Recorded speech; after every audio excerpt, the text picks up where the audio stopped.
Joining me today is Todd McKenney from Dancing with the Stars, which at the time of recording this podcast, we are 2 days away from the premiere on 7. Todd, thanks for joining me. My pleasure. I've watched the first episode of Dancing with the Stars and my heart seriously just glowed. There was something special about having the gang back together and remembering a different time in my life and how different television was 17 years ago. Was it like putting an old glove back on, or did it feel different this time? No, well, a little bit of both, but mainly it felt very comfortable. Certainly from, the point of view where the four of us judges were back together again, and we had so many years of very comfortable banter and getting to know each other that felt very comfy. And, having Daryl and Sonia back hosting in their original roles as well felt very familiar. But then the production values of the show have just grown so much. And like you just said then in your intro, just seeing how television was, different and rawer, and it just feels like it's a grown-up version of the show now, but with the same familiar elements, I suppose. Well, similar question, but the banter between yourself and Sonia was back like seriously zero time had passed. Did it feel that way with you two? Yes, she's a naughty girl. She's such a naughty girl. She drags me into her web, and I'm sure she concocts it all up in the dressing room and doesn't give me any heads up, and just suddenly she's throwing to me in the first 2 minutes of the show, and I'm like, okay, we're back. And Sonia knows how to give me a serve in the right way because we're such good friends. Well, I read somewhere that you had stated that Sonia Kruger was your first girlfriend at like 12 years of age. Was that actually true? Yes, that was true. So Sonia and I we both got brought up in the competitive ballroom dancing world. So I was in Perth, and my partner and I represented Perth at all of the different various national championships. And Sonia danced with her partner Darren, and she represented Queensland. So she was the Queensland champion. And so we used to meet probably 7 or 8 times a year at the various national championships. And yeah, we'd hold hands and, have a peck at the competitions. And we just always became very great friends very quickly, Sonia and I. So we have a lot of history. Yeah. Well, throughout the show, there is some quick clips back to other contestants that appeared on the show, such as Chris Hemsworth, and some of the other judges from later series like Adam Garcia are featured in comments. We're really going to be walking down memory lane, aren't we? Yes, and that's interesting because you have a direct sort of correlation of how we've all changed. For good or for bad, you can make your own minds up about that. But there was certainly some interesting hair going on back in the day. There was a Botox phase that I went through for a couple of series there, which was the world's biggest mistake. And then, and fashion, of course. My ties are wider, and all of that. Just it's really interesting. But they haven't done it to kind of slam us. They've done that sort of retrospective look at the old us. I think this is a nod to the past and a very familiar time in a lot of people's lives. And so it was scary to watch myself, but it is what it is. Life goes on. We've all got older. Yeah, it is a lot of fun. You mentioned Daryl Summers and Sonia Kruger are back as hosts for the show. Now, Daryl is not the most, polished host, and I say that in the way that he does not purely read off an auto cue for every comment and has everything pre-rehearsed. I absolutely love that. The show comes across as so authentic and like everyone is sort of one big family and you make fun of each other's comments. It feels like everyone is just being themselves. It heralds back to the days of live variety. Does it feel like that for you, just not having everything scripted? Yes, it does. And then that's the part of television I like. I mean, to have it too sanitized, I think, gives it a sort of staleness, whereas Daryl, has cut his teeth over decades of that, off-the-cuff live television stuff, and Sonia's very familiar with live television, and all of us on the judging panel are live performers. And so we're used to that kind of Yeah, it's not always going to be polished, and I think Daryl has always held on to that, and he definitely didn't want to go back and reshoot anything that had a little stumble in it, because that is natural. That's what people are like in real life, and I think that's where some of the comedy gold is really, is people just being themselves and stumbling and sort of that familiar banter. When we talk to each other in our everyday lives, we stumble and we say and we say and we use spoonerisms and all sorts of things. So yeah, that's definitely captured in the show. Yeah. But just so we can learn something about professional dancers, we have said that the judges and the hosts are back together, but I saw a few comments about the lack of professional dancers returning. Now, I messaged to Michael Misner, who had teamed up with Beck Hewitt in the first season, asking why he wasn't back, and it was simply because he hasn't danced for quite some time. It's been 17 years since he was first on the show. In AFL, once you sort of get over 30, that's probably considered old in the sport. What is the general age of when a professional dancer might sort of get out of the main arena, and is why we're not seeing some of the older dancers from years ago? Well, yes. Look, it's kind of it's however your body holds up.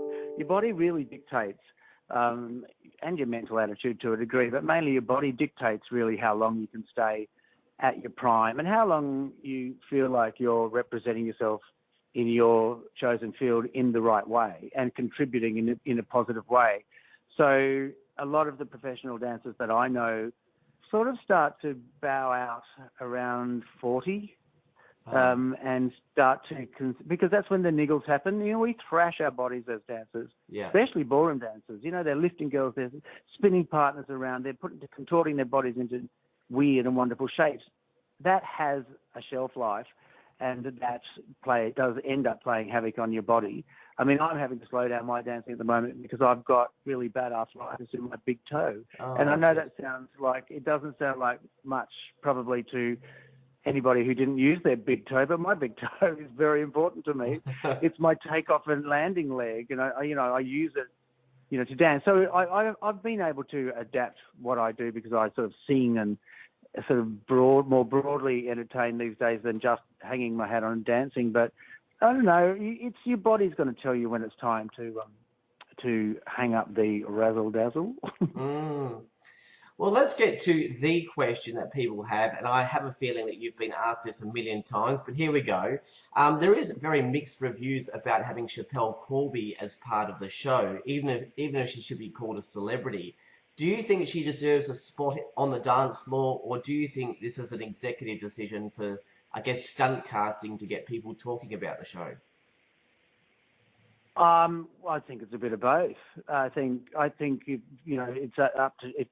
I can certainly see why the television producers, would want to create a bit of banter about the show.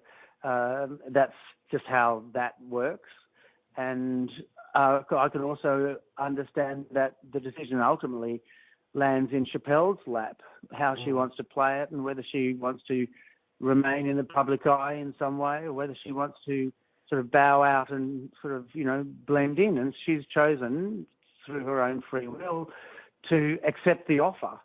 So I think it's a matter of a decision by the network and ultimately Schapelle's decision to put herself out there.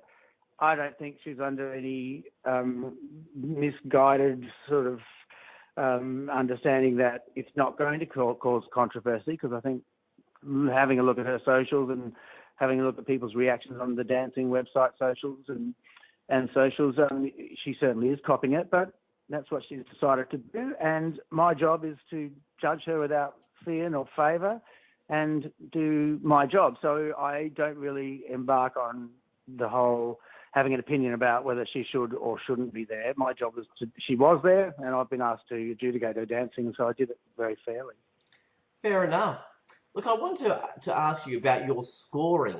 Now, I've watched every season of Dancing with the Stars since the first season, and generally speaking, and there of course will be a couple of exceptions, your score is either the same as the other three judges, so it'll be a 7-7-7-7, or your score will always be lower than the other three. So, for example, 6-7-7-7.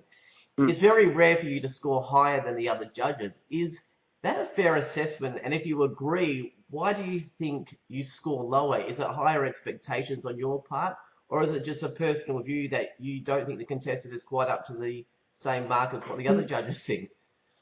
No, I always make a joke that I just, because I've been dancing so long and my body is sore, I just reach down into the judging paddle box and pull out something, and I'm as surprised as everybody else when I hold up the score. That is a joke. Yeah, I get it. But that's not true. So what I try and do is just leave myself somewhere to go. So if the first contestant comes out and I score them at 8, then I've only got 2 more marks to go if somebody comes out and is really amazing. And I don't think there's value in a competitor feeling like, in the early episodes particularly, that they've got the ultimate score and there's nowhere else for them to go and no higher achievement that they can strive for. And so that's why I tend to score lower, just to give myself somewhere to go if there's an incredible performance, and also to keep, gently enticing the competitors to strive more. And we don't collude. The judges don't collude. We, when we do all 7s or all 8s or 7-8, 7-8, that's just sort of luck at the draw. We're as surprised as each other when we hear each other's scores. So it's all genuinely marked. Yeah. Mm. I'll ask you about the show's going up against the final 2 weeks of Married at First Sight. At least 5 episodes of the show will be up against the biggest show in town. There are some wondering why the hell 7 would do that, but in reality, the show was actually only commissioned at the last minute because of the delay of the Australian Open, which pushed maths past Easter, leaving a 2-week gap in the schedule. So 7 commissioned this as a 2-week event to fill that gap specifically, which of course is a double-edged sword, really. Ideally, you wouldn't want to be up against maths, but the reality is, without the delay to maths, there was probably going to be no Dancing with the Stars. Is that right? Oh, look, I wouldn't have a clue about that. But I don't think Married at First Sight. I think there's a lot of people that don't watch Married at First Sight, Yeah. and I'm one of them. It's not, to me, it's just, from what I've seen, it's not my sort of show. It makes me cringe. So I think there's a hell of a lot of people the same as me, and I think those people are probably the core Dancing with the Stars audience, to be honest, which may be slightly an older demographic, a more conservative demographic, and I think Dancing with the Stars is such a well-oiled machine and such a well-loved show within that demographic, and a solid core audience of around 1 million people. Even when we finished Dancing with the Stars, before it went over to 10, we've still had a core audience of around 1 million, between 800 and 1 million. So I think that's still a healthy number for television networks to appreciate and be able to sell advertising off the back of. And this is all my own opinion, of course. But So I think there's a lot of people out there not watching Dancing with the Stars, not watching maths, and I think Dancing with the Stars will attract nearly all of those people. And I think I presume that's what the networks will be, hoping for. It's hard these days, I suppose, for networks. I don't know anything about, how they program and stuff. I'm just, a punter in that regard. But, it must be hard for them these days because so many people will record a show or watch it on catch-up. So it must be a really difficult position to know exactly who's watching what when. Yeah. So I think the numbers won't necessarily reflect our final audience, to be honest. Well, 7 will be waiting for reaction to the show, the ratings and so on. But have you heard any whispers that should things go well, just stand by, Todd, because Dancing with the Stars could come back? No, but I think, that everyone certainly went into the show with optimism that it will do well, and that, Blind Freddie could tell you that we'll be seeing it on our Channel 7 stations again if it did do well. So I love it. In 16 series that I've done at the show over now 13 years, I've never got sick of it. I know Helen has never got sick of it either. So we've got everything that we will again. It's just one of those shows that we just race to the studio to do every week. So hopefully we'll do really well, and it deserves to because it's a great show. Absolutely. We are coming to a close with our time. I just wanted to ask you, All New Monty, that's coming back later this year? Well, yes. Again, that's another great show for Channel 7 that does incredibly well. Huge. And it's huge, and it's also that's been one of the most fun gigs I've been involved with over the last decade. Actually, I feel really attached to that show, and I'll jump at it if they do it again, and I'm sure they will, because not only is it entertaining and fun to work on from my point of view, but it saves lives. And there's not many television shows that I work on, if any, that I can actually say that. But there's so much evidence and feedback from people that I get directly about how that saved lives. For instance, I went to Adelaide a few months ago to do a gig, and as the flight was landing, this lady next to me was sitting there with her son, and she said, "Todd, I've just got to meet you before we get off the plane, and I've been plucking up the courage." And I said, Why? She went, "I'm here because of that show." She said, "I watched that show and I knew I had a lump in my breast.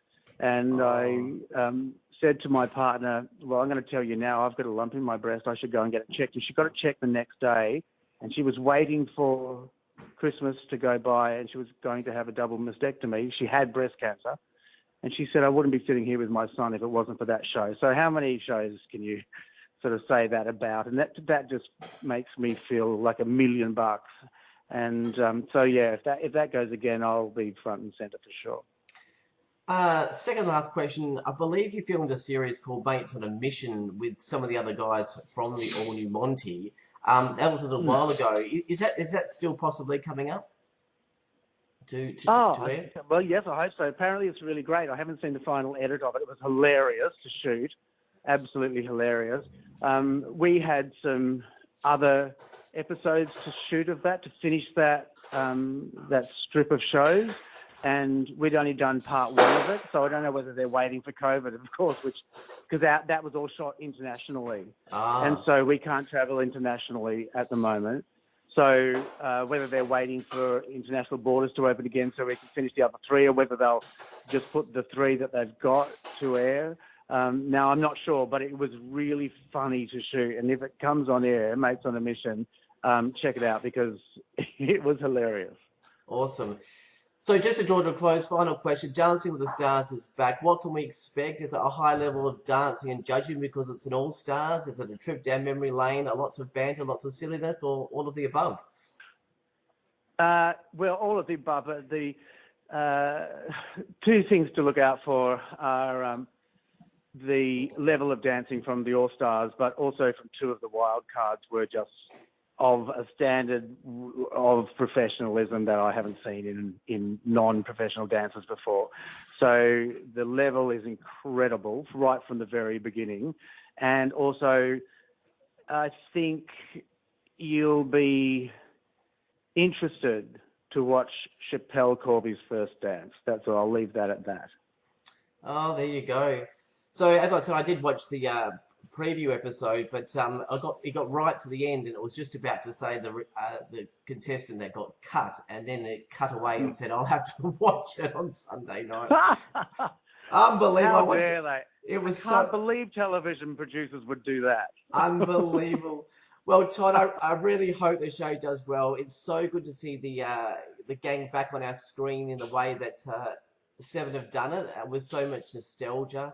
Good luck with the series, and we'll see you soon, hopefully, for the All New Monty, and if Seven get out Mates on a Mission. Oh, yeah, thanks, Aaron. I really appreciate it.